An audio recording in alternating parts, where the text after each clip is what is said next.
Good afternoon, ladies and gentlemen. Welcome to the FPCJ briefing.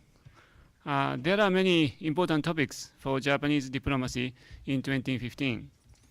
These include anticipation for improved relations with China and South Korea, issues with North Korea, including abductions and its nuclear program, and also relations with the United States over such issues as relocation of Tenma Air Base to Henoko. It is a great pleasure to invite at the start of the new year Mr. Hitoshi Tanaka, Chairman of the Institute for International Strategy at the Japan Research Institute, to share his views on the outlook for Japanese diplomacy in 2015. Today's briefing will be conducted in English only. Before we listen to what Mr. Tanaka has to say, please don't forget to turn your cell phones to silent mode. Thank you. Mr. Tanaka, please. Thanks very much. I would like to make my short presentation at the outset for about 15 minutes, and I would like you to pose me questions because I do not have any prepared statement. My discussion, I do not represent the government of Japan. My sort of remarks are my own, so please don't. Probably my sort of interpretation of the Japanese foreign policy may not be the same as the government. So please make sure that my statement is my own. There are a couple of issues we will have to watch very carefully in relation to Japan's diplomacy this year. I think this year is going to be a very interesting year. This is an important year for the Japanese diplomacy because we all know that the world is going through the sort of structural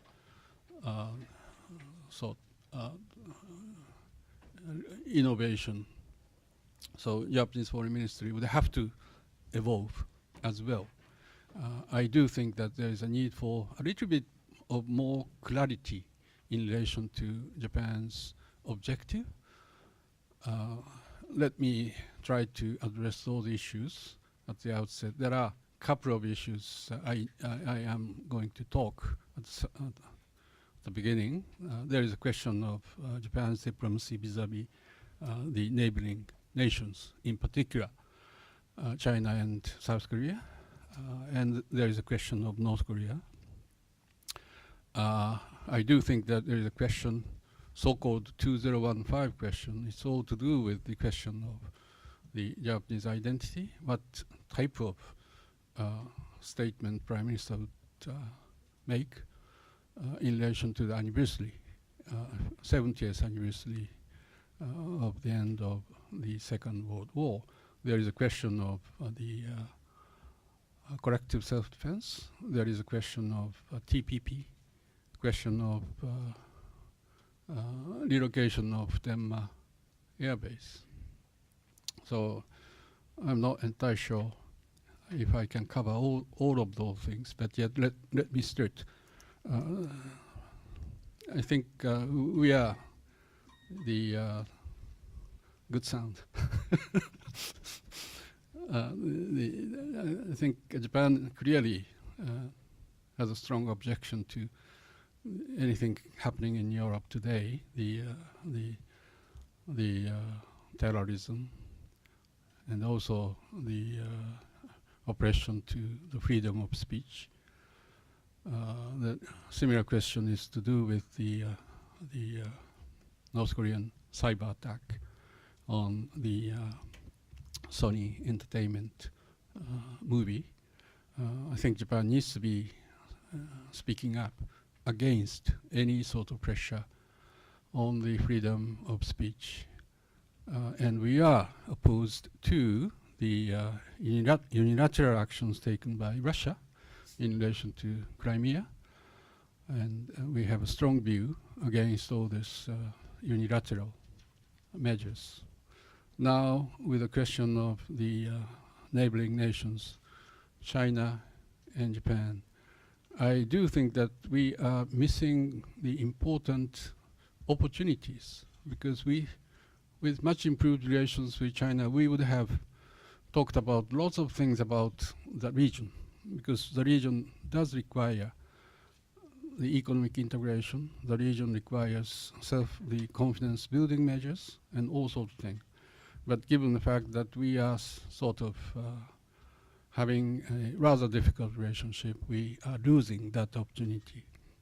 In relation to China, I have the feeling that the relationship, the worsening relationship between Japan and China is very much structural, because it's not simply the question of senkaku, or it's not simply the question of recognition of the past history. It is indeed a question of the rising power versus old power. And again, at this juncture, it appears to me that China is pursuing two basic diplomatic objectives. That is to secure a new model of big power relationship with the United States. And at the same time, China is trying to acquire lots of political influence over the region by trying to establish institutions such as AIIP, in which China plays the central part. So in this type of pursuit of their sort of diplomatic objective, I think it probably serves their interest to marginalize Japan. Therefore, I am not entirely sure if their sort of priority to improve relations with Japan is high. On the part of Japan, probably Japan is doing somewhat similar thing. Japan is trying to expand its relations with various countries in the region, including obviously the United States, and trying to acquire more influence as well. So, I mean, this is somewhat, I do think this is a structural issue between the rising power and sort of stagnated power as well. So I do not foresee a breakthrough of relationship between Japan and China.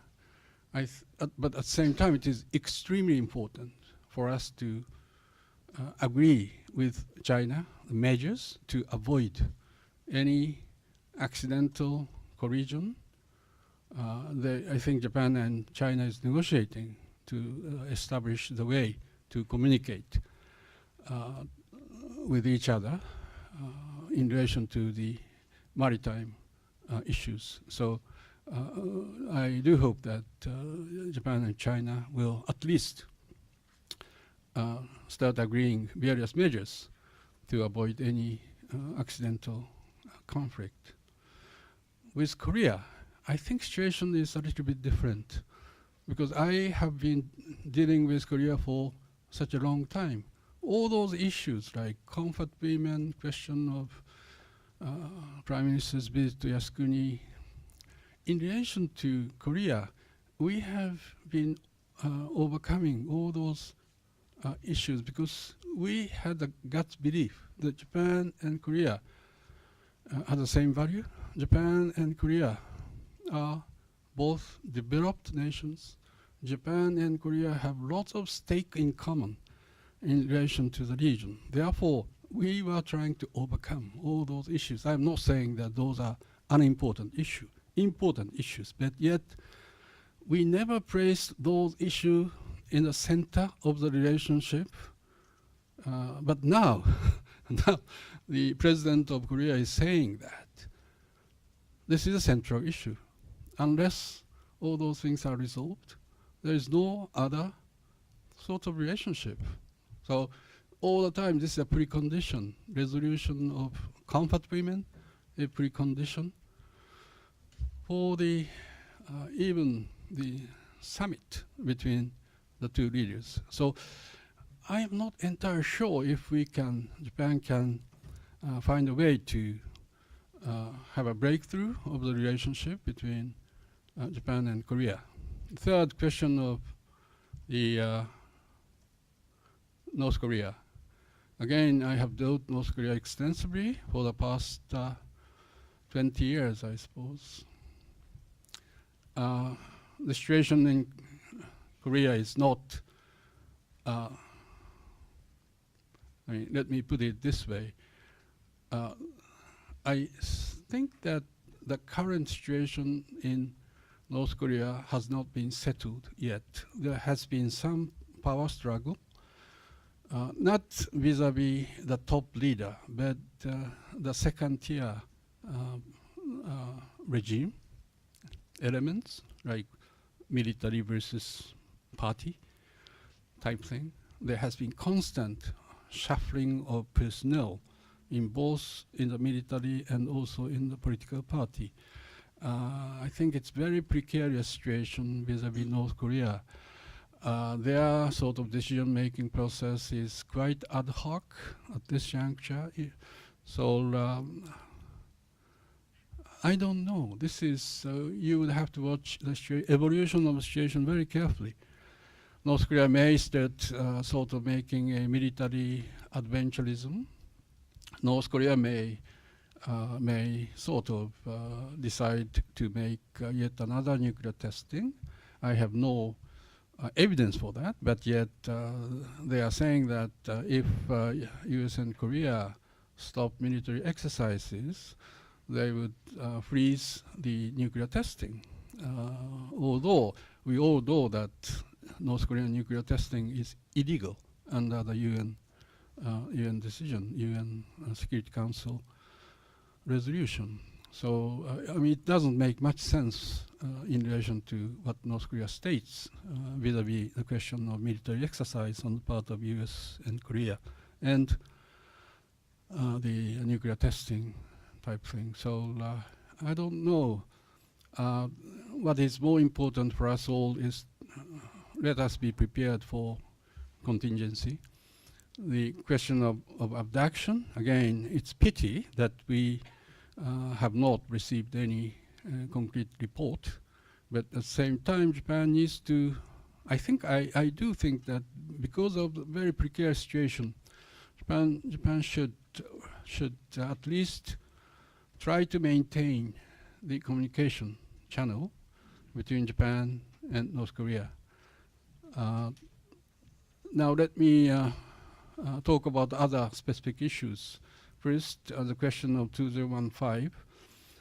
I think Japan needs to be, Japan needs to clarify its own identity in relation to the question of the past and the question of the future as well. The Prime Minister has said that there's going to be the statement to be made by the Prime Minister at the occasion of the August 15th celebration. I must say that Japan needs to stick to Murayama's statement because, I mean, it's not a huge statement. It's very, very simple statement. Murayama's statement is that touches upon the key issue Japan needs to stick to. It says that Japan introduced the wrong policy. Japan made a mistake in relation to its own policy, and Japan created enormous sufferings on the neighboring regions, and Japan feels sorry for that, and Japan should face up with the past history. I mean, it's a very simple sort of statement, and Japan needs to stick to. And again, it sounds funny to me because Japan today shouldn't feel responsible for what Japan did prior to the war. It's a different regime. We are now democracy, so we shouldn't feel directly responsible for what the regime prior to the war did.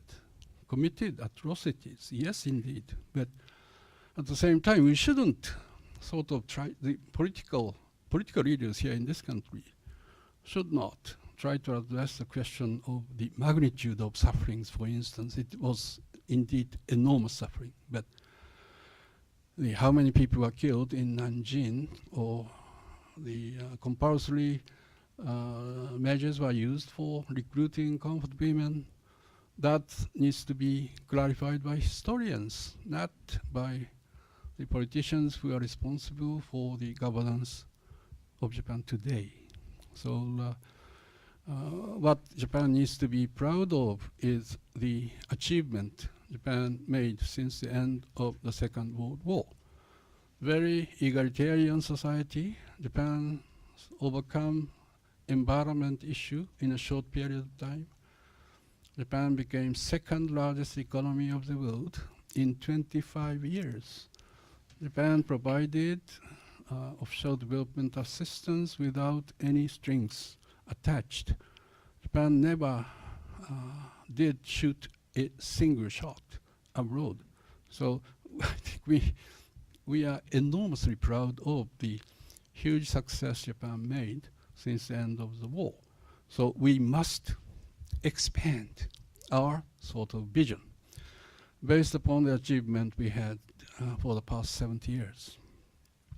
Now let me talk about corrective self-defense thing. I do support the reinterpretation of the Constitution vis-a-vis the use of corrective self-defense, because environment has changed, security environment has changed. The international community is going through considerable transformation itself. Japan needs to adjust to it. I myself have did suffer a lot by the lack of the clearer concept of the use of corrective self-defense. There are two absolute need on the part of Japanese security policy. One, there shouldn't be any restriction to the use of weapons when Japanese self-defense force is joining peacekeeping operations. With peacekeeping operations, the operation which has been commissioned by the United Nations with the support of international community. Why should we have any restrictions in relation to the use of weapons? When I was dealing with that, for instance, question of Iraq, Japan sent the troops for the sake of reconstruction and humanitarian assistance. And we are asking at that time, Dutch, PKO and Australians, please protect our self-defense force. It doesn't make sense, does it? So that needs to be changed. Second, the question of, for instance, regional contingency, in particular North Korean regional contingency. In 1994, I was responsible for making the contingency planning. And at that time, we had enormous difficulty because of the fact that we interpreted in a very, very limited way in relation to the use of corrective self-defense. Therefore, anything beyond the territory of Japan, anything which is considered as the integral part of the use of military force, use of military power, is considered to be forbidden. So we just stop there. It doesn't make sense. So I do think that there are two absolutely necessary things which the interpretation of the Constitution regarding corrective self-defense should address. And I'm sure government will come up with clearer explanation about the scope of corrective self-defense concept to be permitted under the new interpretation of the Constitution. But I very much hope that government introduce clearer statement regarding this scope of the use of corrective self-defense. Now, TPP, absolutely needed. I think TPP is not only to do with liberalization of the market, but it also serves a very, very important sort of economic integration in the region and integration of much wider region of Asia Pacific. We are talking about the important element of TPP may not be the question of tariffs. It may be the question of rule-making elements, such as the protection of intellectual property, the question of subsidies of the state industries, and also things. We do need higher standard of rules in the region so that we can achieve integration of the economy in East Asia based upon this freer market principles. And I'm sure in 5 to 10 years, China will join in if we succeed in getting TPP. I hope that US Congress will pass trade promotion authority. That is absolutely needed for that. So ball is in US court. And this is both for Japan and for the United States. TPP is extremely important strategically. Now let me address the question of the Futenma, the question of Okinawa. I don't think government will change the plan. I don't think government is sort of easily give up the current plan of moving the Futenma maritime marine base to Henoko. Government shouldn't be doing it. But yet, I have a strong hope that the government will constantly talk about changing security environment, changing military strategies, changing sort of missions on the part of Japanese self-defense force. For instance, Japan is introducing the usage of collective self-defense that will to some extent change the defense planning between Japan and the United States. I mean, I would very much hope that Japan and the United States will constantly consult with each other in order to produce the most effective plan, security, effective defense plan, effective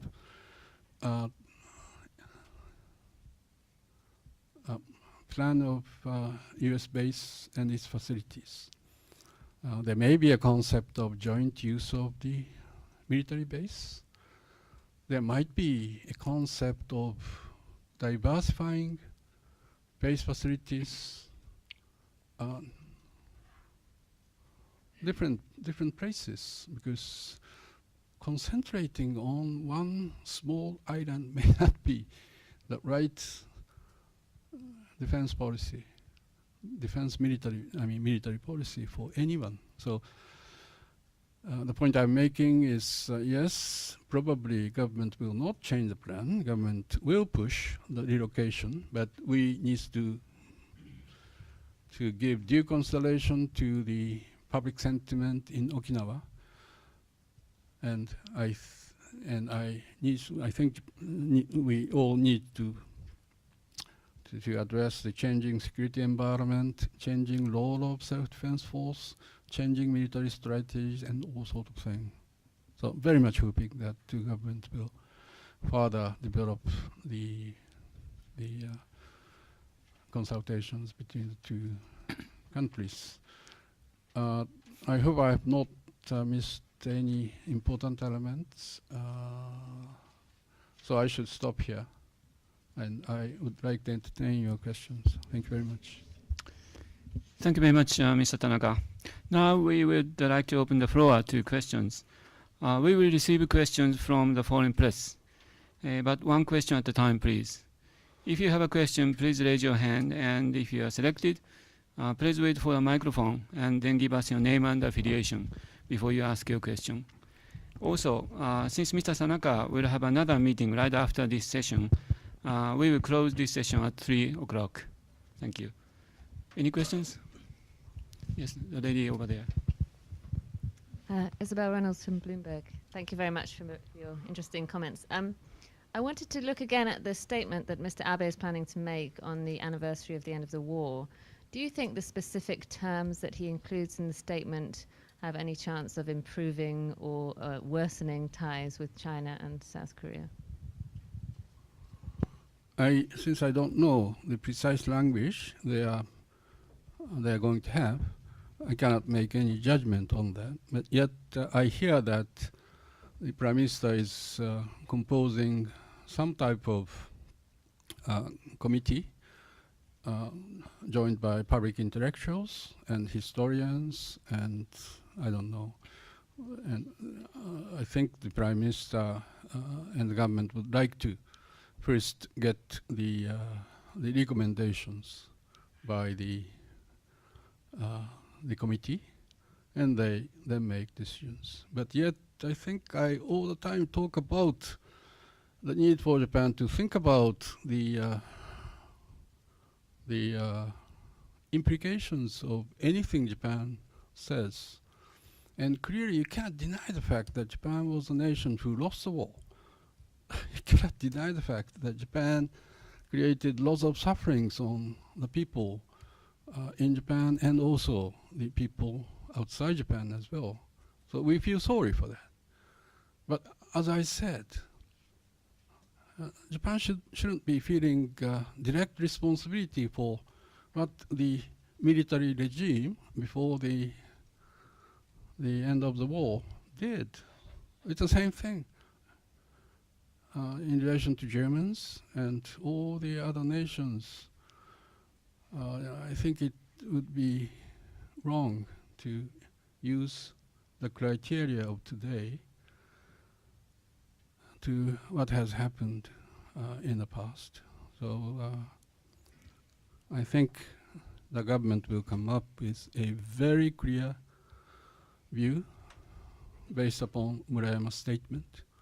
And I hope, and I think Prime Minister is going to produce forward-looking statement to talk about future, not just the past. Any other questions? Quinta-san.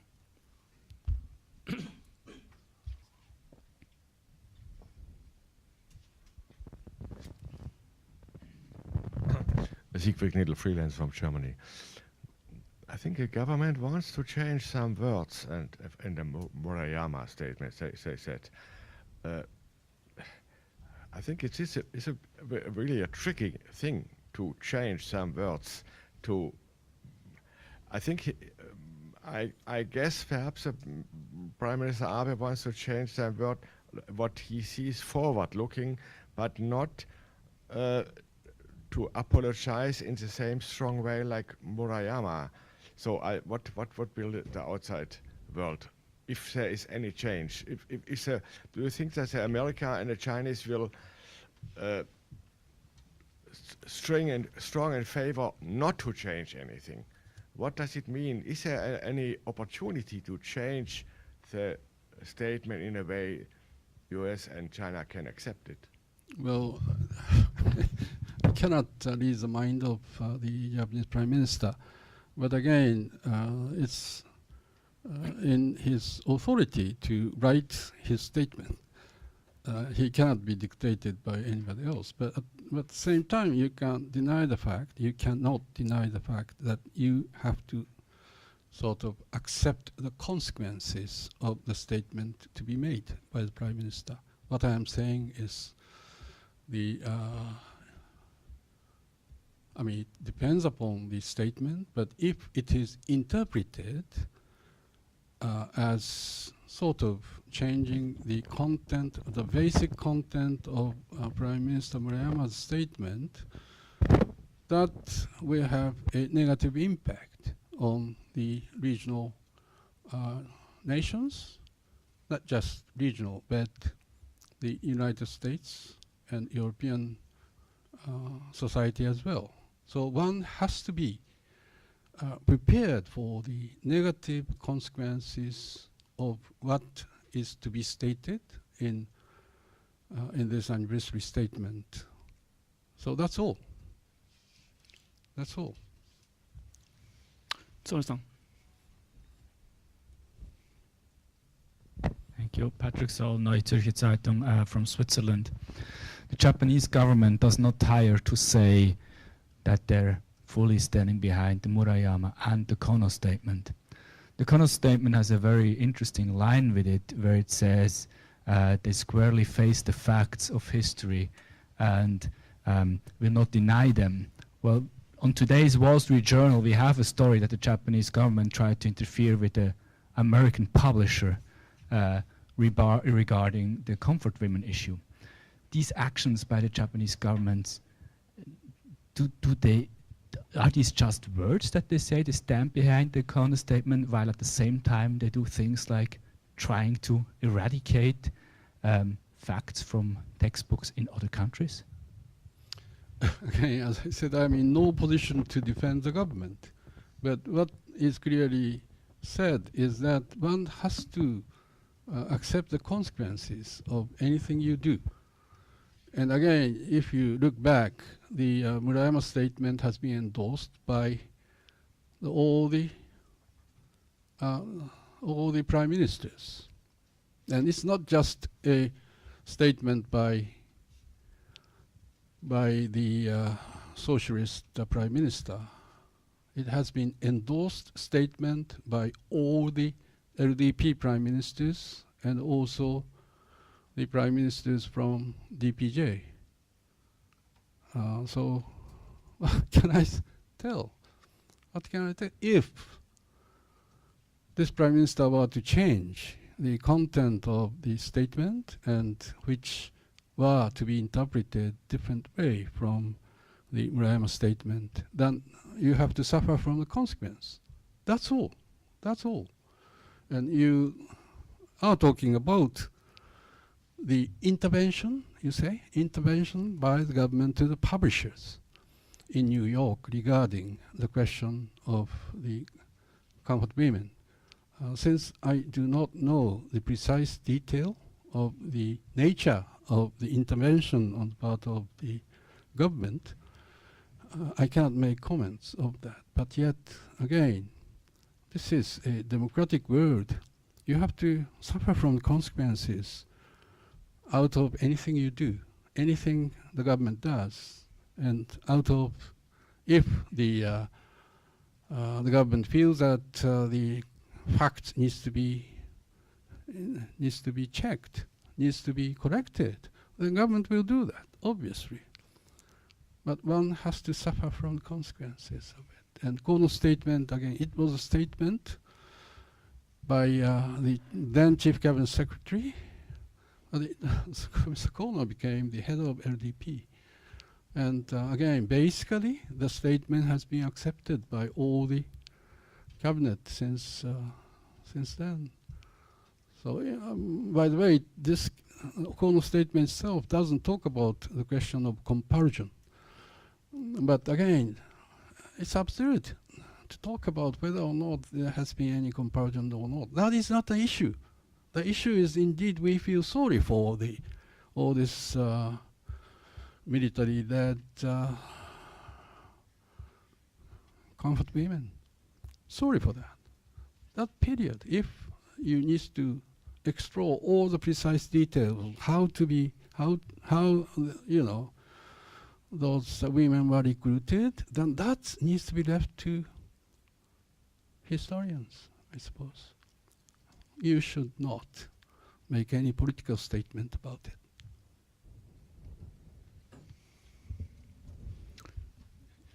Other questions? Yes.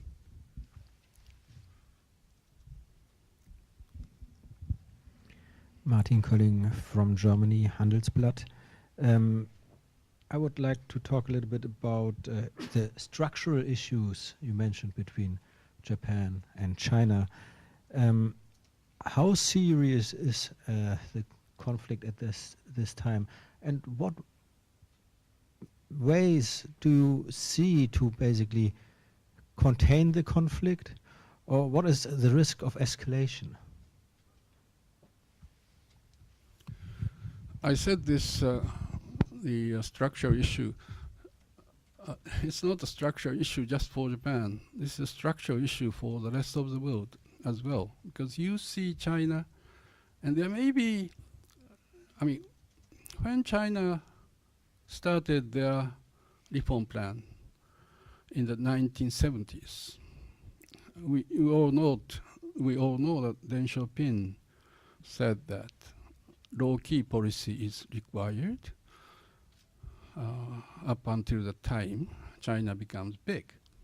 China pursued that policy. By the way, very remarkable sort of synergy here. Japan rose in 60s, 70s, 80s, but Japan took extremely low-key policy externally because of the past. And now Japan is getting more and more self-assertive. Why? Because Japan is now suffering from the stagnation. After 2 decades of stagnation, people started feeling why Japan should be taking that low-key attitude out of frustration. Now Japan is feeling that we should be much more self-assertive out of the frustration we had for the past 2 decades. China now growing, and after 2010, China surpassed Japan in terms of the GDP. And now China is big. China acquired sufficient strength so that China can be more assertive. The point we are making is that since we are dependent economically on the Chinese market, China has got huge sort of population and huge market as well. We all are interdependent. We would very much hope that China will not pursue hegemonic role. I wouldn't like to accept the hegemonic role of the communist leadership. Therefore, Japan, United States would very much like to see China to be much more constructive. The whole question is how to do that. Would the external power be able to change China? If not, what should we do? Should we contain China? No way, because China is not the Soviet Union. We are so interdependent with each other. There is no such policy like containment. But yet, we would have to be prepared for something irrational to take place. The stronger hegemonic role on the part of China. We would not like to accept that. Therefore, we would like to form a solid cooperation with United States, other nations in the region, not for the purpose of containment of China, but for the purpose of realizing the much constructive relationship with China. So that is the question of structural issue. At this juncture, China is not content with the attitudes on the part of Japan, on the part of the United States. Yet China wishes to further acquire strength by using their huge foreign currencies. AIIB, the Silk Road concept and all sorts of things. I am not saying that that is wrong, but I'm saying that let us make that sort of concept suitable to the need of the rest of the world. For that, we need constructive discussions.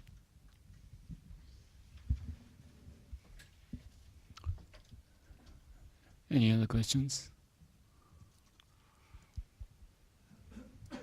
Yes, please.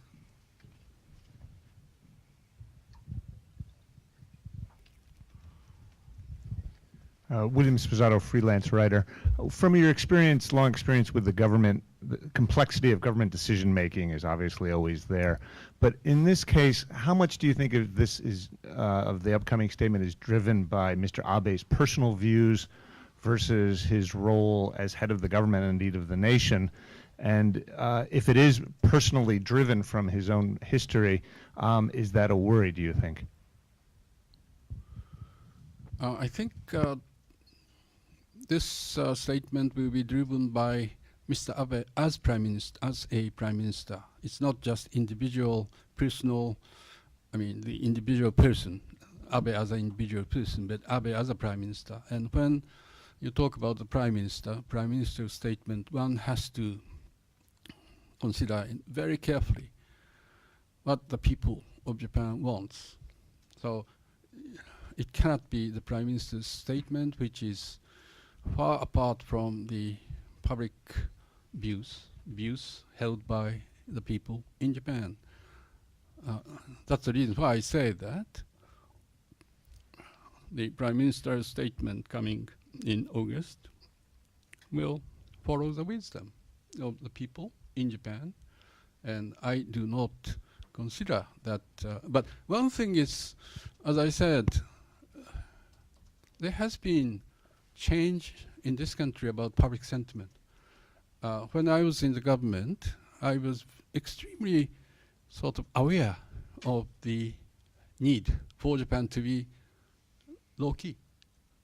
We shouldn't, we should be very careful about sufferings, the past sufferings on the part of the people there. When I was taking part in drafting, for instance, the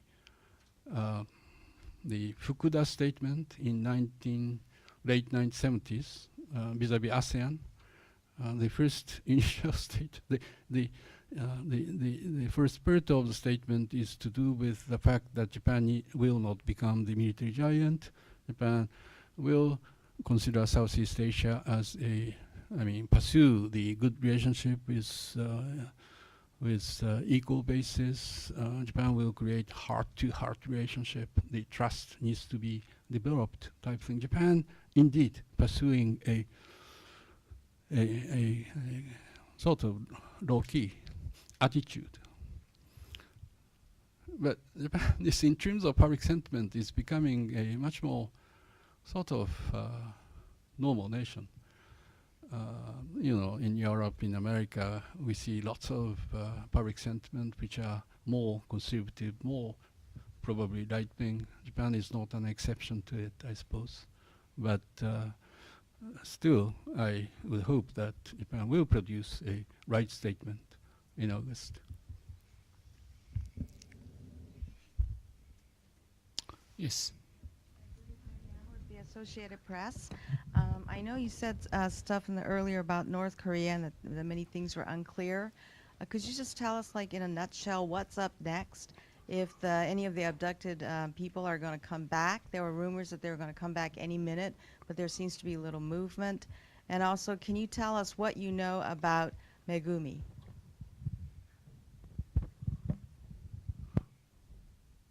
I'm sorry, I don't know anything about it. I do not know the rumor.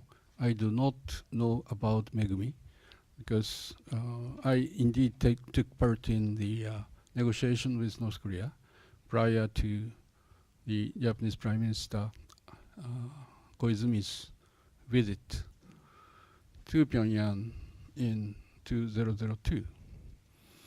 And Kim Jong-il admitted the act of abduction, apologized for it, and he promised that those survivors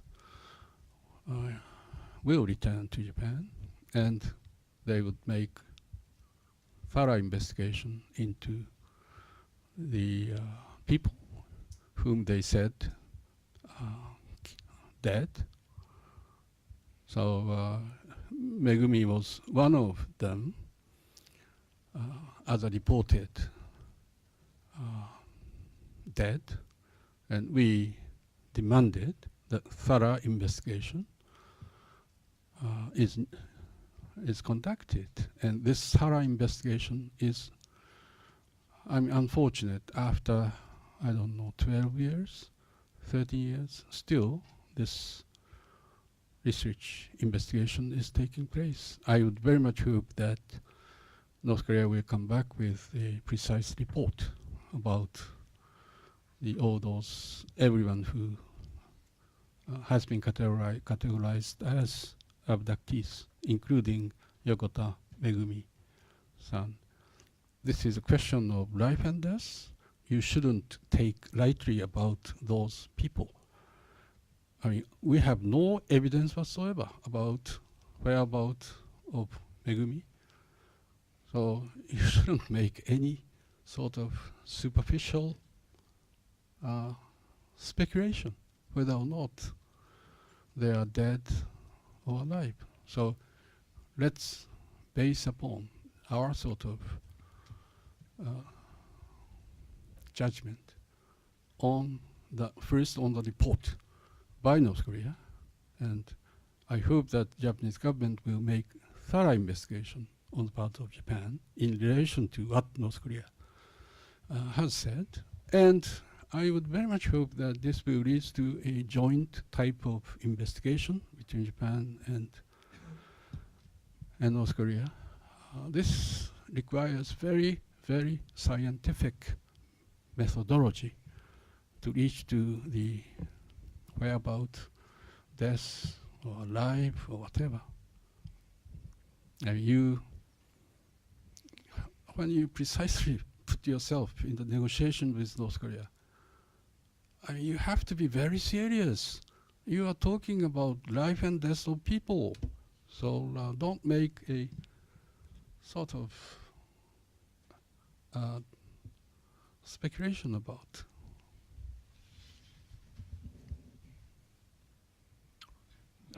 Christiansen. Asger Christensen from DR Orientering from Denmark. We are hearing reports about efforts to create opportunities for summit between Abe and the Chinese and the South Korean leaders. Do you expect these efforts to succeed in the near future? But trilateral. Japan. Yeah, bilateral, trilateral. I much hope that as well, because I talked about this structural issue, China rising, and this structural changes taking place in East Asia needs to be coped with those nations, because we all hope for stability, we hope for prosperity, and the region has enormous possibility of the prosperity. So we have common interest for pursuing these, how to stabilize the situation. For that, we need much sort of frequent discussions among the summit level and officials level. So I would very much hope that South Korea, will sort of open up. Apart from all this question of comfort payment, if we were able to start sort of expanding the scope of relationship between Japan and Korea, that would help to address the whole regional questions as well. And I don't think China is in a position to lose anything by having this trilateral conference meeting. I was very, very hopeful for this trilateral setups to be launched. I talked to them, and I strongly supported this concept of trilateral secretariat, which indeed exists in South Korea, but it is frozen in a sense. Pity, extreme pity.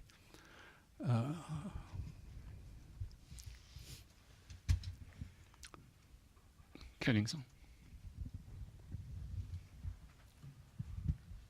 Martin Kölling again.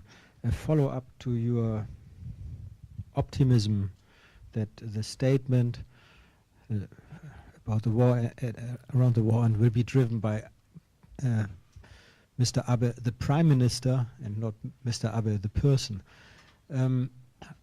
Where do you get your optimism from? Because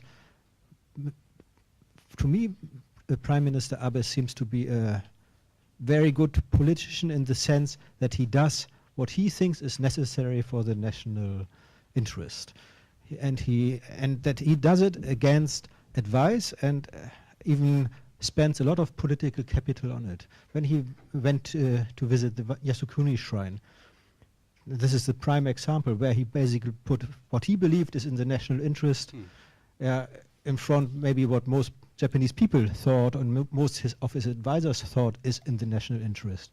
Why do you think that in this case he will put his personal beliefs behind what is perceived in the national interest by other persons?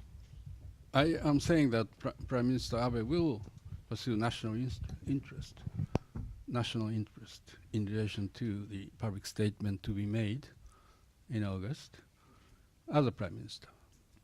And again, if you look at what Abe has been doing for the past 2 years, there has been lots of doubt or sort of suspicions on the part of foreign journalists, on the part of the people in China. For instance, Abe might be doing something horrendous, something sort of too nationalistic, too conservative. But if you examine various things which he has done since he became Prime Minister, not extreme thing in terms of the collective self-defense, very limited scope, all these budgetary measures, the defense budget, for instance, very small increase.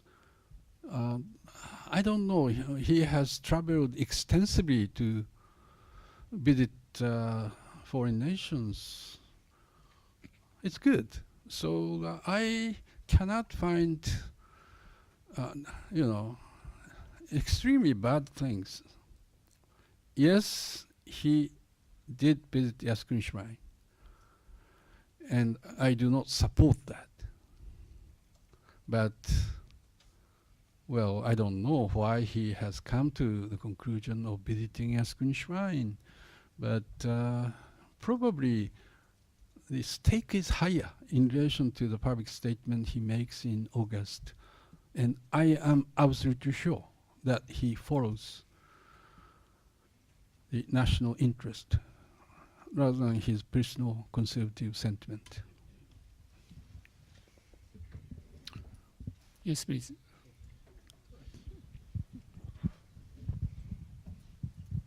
I'm Joe from Yonhap News Agency, Korea. I want to ask about the forecast of North Korean nuclear issue. Actually, I think President Obama want to make a legacy for Northeast Asia in his last term. So do you think the United States will put more energy on North Korean nuclear issue, and how do you forecast about that issue? Thank you. Yeah, to the remaining 2 years, any presidency, indeed, the President Carter, President Clinton were almost to visit North Korea to the end of his presidency, and even President Bush was introducing somewhat softer North Korean policy to the end of his presidency. So, as you say, the President of the United States, when he has 2 more years to go, wants to sort of to achieve something which on which we will be remembered as President of the United States. And if it were those sort of action were good things, I think we should be very happy if he were to pursue sort of policies which would end of the day lead to the solution of North Korean nuclear issues. I would be extremely happy. But we all know that it is extremely difficult for us to expect that North Korea will gradually get rid of their nuclear weapon. Unfortunate, but at the same time, it doesn't mean that we should not be doing anything to the end of the denuclearization. So we need to still doing sort of various efforts, even when we know that the achieve denuclearization is difficult, but yet we should at least work for it. Sometimes I have the feeling that if North Korea were to launch next nuclear testing, we would probably come up with a very, very crucial moment, because I would very much hope that China will change their attitude vis-à-vis the fourth nuclear testing on the part of North Korea. There may be an occasion for us all, including China, including United States, South Korea, Japan, and China, exert much sort of stronger pressure on North Korea, so that they would come to the sense regarding the nuclear issue. Unfortunately, we are running out of time, so we'd like to receive one final question. Then, Kunita-san.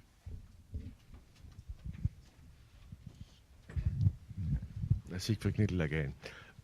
You talked about a defense strategy, American-Japan defense strategy, which should be changed.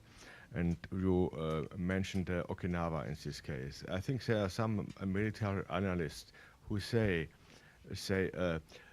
Japan cannot defend it in Okinawa. It's too close to China, for the China's missile. So is this a reason for your kind of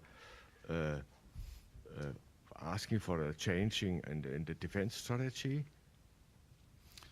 Not necessarily, because military strategy needs to be evolving all the time, because security environment is changing, and there has been a huge change in relation to power structure in the region. Therefore, what I am talking about is Japan and United States needs to address the question of joint defense strategy constantly. There would have to be lots of elements you have to place into your consideration: the question of sentiment in Okinawa, the question of the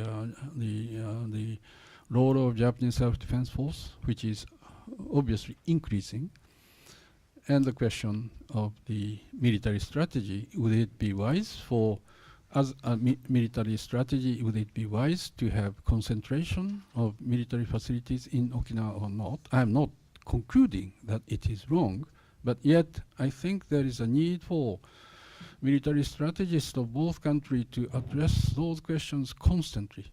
That is the alliance. So if you are to fix everything as if nothing would be changed, it's wrong. It's wrong. So in my time, when I was negotiating with the United States in 1995, 1996, and we came to an agreement to